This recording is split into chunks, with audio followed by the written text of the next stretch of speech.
সেটা হচ্ছে এসএসসির দ্বিতীয় দফার যে পরীক্ষা 7 তারিখ অর্থাৎ নবম দশমের মতো একাদশ দ্বাদশের পরীক্ষাও নির্বিঘ্নে সুষ্ঠুভাবে হলো, কিন্তু মূল প্রশ্ন হচ্ছে নিয়োগটা স্বচ্ছতার সঙ্গে শুধুমাত্র যোগ্যতারা ঠাঁই পাবে এই নিশ্চয়তা কমিশন দিতে পারবে তো? সংশয়ী অনেক চাকরি প্রার্থী। আজকে পরীক্ষার্থীদের মধ্যে সেই প্রতিবাদের অনুরণন কিন্তু সমানভাবে দেখা গেল।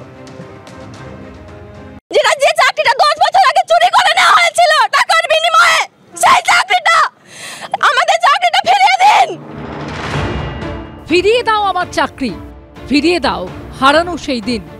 কাতর আত্মে কান্না হয়ে ঝরে পড়ে, কারণ দীর্ঘদিন শিক্ষকতা করেছেন, অসংখ্য অন্ধকার জীবনে শিক্ষার আলো জ্বেলেছেন, কিন্তু আজ তাদের জীবনে নেমে এসেছে অন্ধকার। শিক্ষক থেকে আজ তারা পরীক্ষার্থী। 9 বছর পর পরীক্ষা হচ্ছে এসএসসির। গত 7 তারিখ পরীক্ষা হয় নবম দশমের শিক্ষক নিয়োগের। রবিবার হলো একাদশ দ্বাদশ শ্রেণীর জন্য এসএসসির শিক্ষক নিয়োগ পরীক্ষা। এতদিন ধরে যে পরীক্ষা হয়নি এবং যে পরীক্ষা না হওয়ার পিছনের মূল কারণ হচ্ছে দুর্নীতি, এবং সেই দুর্নীতি পরীক্ষার সেখানে থেকে বেরিয়ে এই স্বচ্ছভাবে পরীক্ষা নেওয়াটা সবচেয়ে বড় চ্যালেঞ্জ একটা কমিশনের কাছে। একবার যোগ্য প্রমাণিত হয়েও ফের পরীক্ষায় বসতে এসে ক্ষোভ উগরে দিলেন অনেকেই। 7 বছর চাকরি করার পরে, নিরপরাধ হওয়ার পরে, সব কিছু ক্লিয়ার হয়ে যাওয়ার পরে চাকরি চলে গিয়েছে, এখন তাদেরকে আবার নতুন করে অগ্নি পরীক্ষা দিয়ে আবার পাস করে তাদেরকে দেখাতে হবে। এটা খুব ডিফিকাল্ট কাজ। রাষ্ট্রীয় অরাজকতা, মানে একটা প্রাতিষ্ঠানিক দুর্নীতি এবং তার সঙ্গে বিচার বিভাগীয় অপদার্থতার কারণে যাদের চাকরি গেল, তাদের জীবন জীবিকা, তাদের সাংবিধানিক অধিকারগুলো কোথায় যাবে, কিভাবে যাবে? রবিবার পরীক্ষা হলো একাদশ দ্বাদশের 12,514টি শূন্য পদে শিক্ষক নিয়োগের জন্য। পরীক্ষার্থীর সংখ্যা ছিল 2,46,500। পরীক্ষা নেওয়া হলো 478টি কেন্দ্রে। প্রতিটি পরীক্ষা কেন্দ্রে নিরাপত্তা ছিল জোরদার, কড়াকড়ি ছিল নিয়মের। সেই সঙ্গে চাকরি প্রার্থীদের মনে এই প্রশ্নও ছিল, নিয়োগ স্বচ্ছ হবে তো? পরীক্ষা দেওয়ার পর সাসপেন্ডেড টিএমসিপি নেত্রীর প্রতিক্রিয়া, আবার যদি ভাবতে হয় নিয়োগ স্বচ্ছ হবে কিনা, তবে তা হবে লজ্জার। যারা পরীক্ষা দিয়েছিল আগে, যারা পাশ করেছিল, যারা অলরেডি চাকরি পেয়ে গেছিল, তাদের মুখটা দেখে আমি আজকে ঢুকতে গিয়ে দেখছিলাম কোলে সন্তান নিয়ে দাঁড়িয়ে আছে। তাদের মুখটা দেখে এইটুকু মায়া হওয়া তো উচিত, এবং ওটা তাদের যোগ্য প্রাপ্য। তো আমার মনে হয় স্বচ্ছ নিয়োগের এই ভাবনা আমাদের যদি আবারও ভাবতে হয় যে স্বচ্ছ নিয়োগ হবে কিনা, সেটা লজ্জার হবে। এসএসসির নবম দশমের শিক্ষক নিয়োগের পরীক্ষার মতো এই দিনও এ রাজ্যের লক্ষ লক্ষ পরীক্ষার্থীদের পাশাপাশি পরীক্ষা দিয়েছেন উত্তরপ্রদেশ সহ ভিন রাজ্যের পরীক্ষার্থীরা। এসএসসি পরিসংখ্যান বলছে এদিন 13,517 জন ভিন রাজ্যের পরীক্ষার্থী পরীক্ষা দেন। মনীন্দ্র কলেজে সেন্টারটা একটু অন্যরকম হয়, তার কারণ হচ্ছে যেহেতু ভিন রাজ্যের প্রচুর পরীক্ষার্থী এখানে আসেন। উত্তরপ্রদেশের आजमगढ़ থেকে এসেছেন। 2022 में फॉर्म भरे थे पीजीटी का, और अभी तक उसका एग्जाम नहीं हो पाया है। 4 बार एग्जाम डेट घोषित किया गया और उसके बावजूद एग्जाम फाइनल नहीं करवा पाया जा रहा है। अब फिर 15 और 16 अक्टूबर को पीजीटी 2022 का डेट लगा हुआ है। अब आयोग के सामने चैलेंज होगा कि करवा पाते नहीं करवा पाते हैं। सोचिए 4 साल हो जाता है, एग्जाम नहीं करवा पाते हैं। ये हाल है उत्तर प्रदेश गवर्नमेंट का। योगी जी क्या बोल रहे हैं? योगी जी भरोसा देते चले जा रहे हैं, और उनके निगाह में हमें लगता है कि टीचर कोई वैल्यू नहीं है जो है। এই নিয়ে ফের বিজেপিকে বিঁধেছে তৃণমূল, পাল্টা জবাব দিয়েছে বিজেপি। গত 7 তারিখে বাইরের রাজ্য থেকে এসেছেন, সে হচ্ছে 31,362 জন ভিন রাজ্য থেকে এসেছেন। আর আজকের পরীক্ষায় 13,517 জন। এদের মধ্যে একটা খুব বড় অংশ এসেছেন উত্তরপ্রদেশ এবং বিহার থেকে। সেই ডবল ইঞ্জিন সরকারের তাদের সাফল্য বা ব্যর্থতার খতিয়ান আসলে কত, এই তথ্য থেকে আপনারা তার একটা হিসেব আন্দাজ আপনারা পাবেন। কর্মসংস্থানের প্রয়োজন তো প্রত্যেকেরই, চাকরি তো প্রত্যেকেই যায়, আর আমাদের রাজ্য থেকেও তো ভিন রাজ্যে পরীক্ষা দিতে যায়। তাদের পুরো ব্যবস্থাটা সম্পর্কে খুব একটা বেশি ধ্যান ধারণা নেই, না হলে আর একটু কম আসতো। তবে সারা ভারতবর্ষের প্রতিযোগিতার ক্ষেত্র তো প্রত্যেকের জন্যই খোলা। এক রাজ্য থেকে অন্য রাজ্যে যাবেন, এটা স্বাভাবিক। নভেম্বর থেকে শুরু হবে ইন্টারভিউ, জানিয়েছে এসএসসি। কৃষ্ণেন্দু অধিকারী, অর্ণব মুখোপাধ্যায় ও ঐশী মুখোপাধ্যায়ের রিপোর্ট, এবিপি আনন্দ। দেখুন, এই সাংবাদিক বৈঠক থেকে ব্রাত্য বসু সুষ্ঠুভাবে পরীক্ষা নেওয়ার জন্য কমিশনকে দরাজ সার্টিফিকেট দিচ্ছিলেন, প্রশংসায় ভরিয়ে দিচ্ছিলেন। আমি বলছি 2016 একটা পরীক্ষা 9 বছর পর আবার কোর্টের নির্দেশে কমিশনকে নিতে হচ্ছে 2025-এ, এটা খুব গৌরবের। যারা যোগ্য তারা চাকরি পাওয়ার পরেও সেই যোগ্যতা প্রমাণ করতে পারছে না কমিশন, আবার তাদের 9 বছর পর পরীক্ষার দিকে ঠেলে দিচ্ছে, অনিশ্চয়তার দিকে ঠেলে দিচ্ছে কমিশন। এটা খুব গৌরবের, সমীরদা।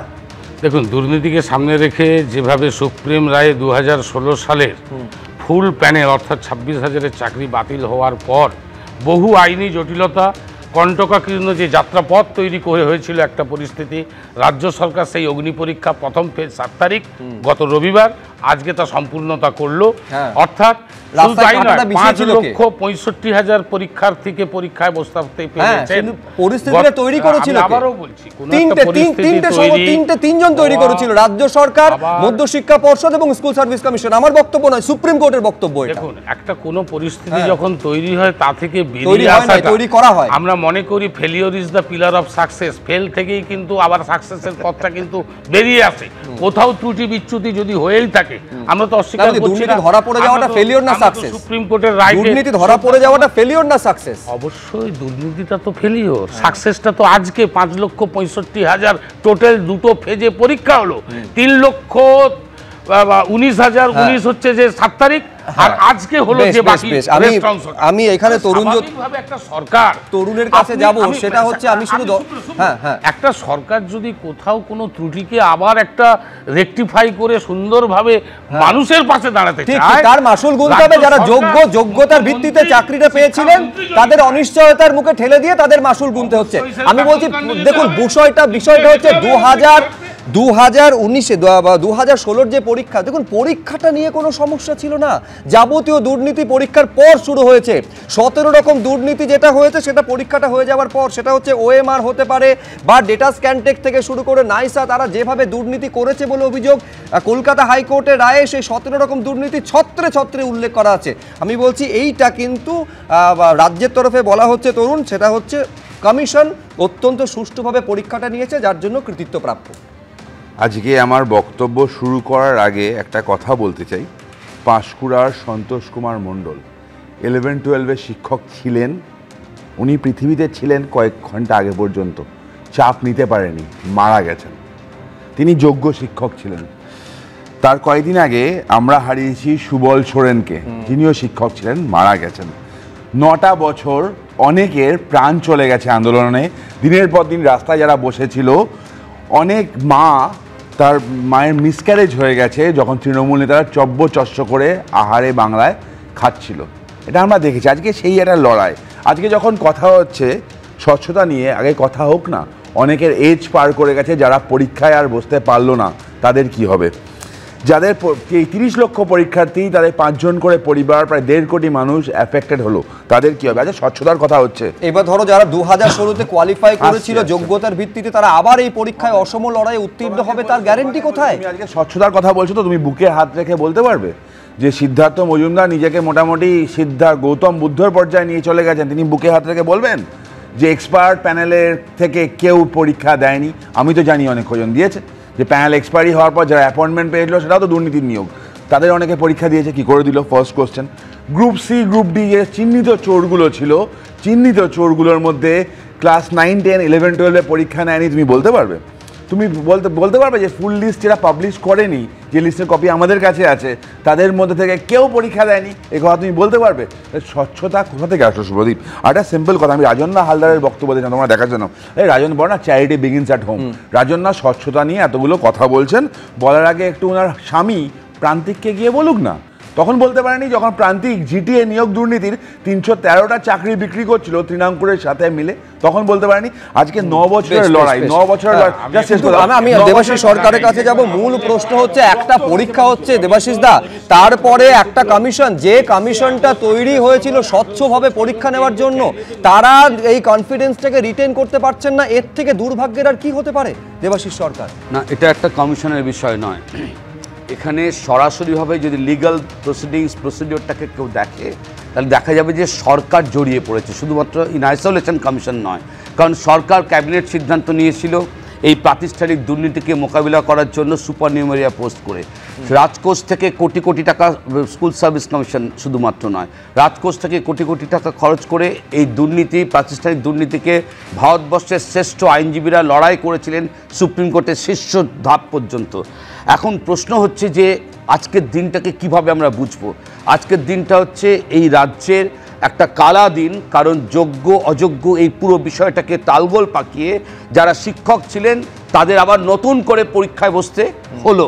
খেয়াল রাখতে হবে একটা প্রশ্ন, তরুণজ্যোতি খুব সঠিকভাবে কিছু পার্টিনেন্ট কোশ্চেন এখানে প্লেস করেছে।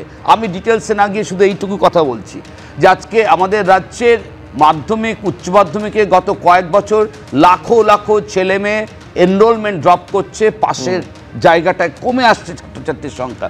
সেইখানে দাঁড়িয়ে স্কুলে যে শিক্ষক সংখ্যা থাকার কথা সেটা নেই। যেটা খেয়াল রাখার বিষয় যে 9 বছর আগে যে পরীক্ষা হয়েছিল সেখানেও কিন্তু পরীক্ষার দিনটা খুব সুষ্ঠুভাবে কেটেছিল, কিন্তু তারপর তুমি বলছো যে 17 ধরনের দুর্নীতি। আমার না, কলকাতা হাইকোর্ট আদালত বলেছে লিগ্যাল এক্সারসাইজের মধ্যে 17 সংখ্যা এসেছে। এই 17 মূল প্রশ্ন হচ্ছে যে পরীক্ষা সুষ্ঠুভাবে হলো, কিন্তু নিয়োগটা সুষ্ঠু এবং স্বচ্ছভাবে হবে তো? সুপ্রিম কোর্টের স্পষ্ট বক্তব্য ছিল তাদের নির্দেশ নিয়ে কমিশন যদি একটু এদিক ওদিক করে তাহলে সেক্ষেত্রে কড়া পদক্ষেপ তারা গ্রহণ করবে। অর্থাৎ এইবার কিন্তু স্কুল সার্ভিস কমিশনের আসল পরীক্ষা শুরু হচ্ছে, নিয়োগ প্রক্রিয়া কতটা স্বচ্ছভাবে তারা করতে পারছে।